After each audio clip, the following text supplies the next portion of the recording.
Hello mga kabisig, ayan for today's video magpalit tayo ng coolant ng Sniper 150. Tanggalin ang ating bolt ng drain plug, ayan, at saka tanggalin natin yung kanyang cap sa kanyang radiator. Ayan na, umuhos na yung coolant niya, i-drain na natin dyan at hanggang mawala. Ayan, and syempre tanggalin natin din yung kanyang reserve dito sa may part ng baba, at yan ang galon niya. Okay, at siyempre tanggalin natin yan.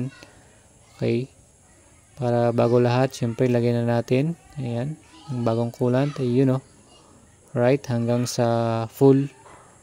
Okay, yan. So okay na yan, and then balik na natin yung drain plug ng kanyang coolant. Ayan, siyempre higpitan natin, huwag yung kalimutan. Alright, okay. And then saka natin siya lalagyan sa radiator niya ng coolant. Yan, lagyan na natin sa radiator. Ayun. Okay. At okay na yan. Yun lang mga kabisi. Kailangan na medyo puno lang talaga yung ating radiator. Alright. Yun, okay na yan. Ganun lang simple mga kabisik na magpalit ng coolant ng Sniper 150. Alright, thanks for watching. God bless everyone.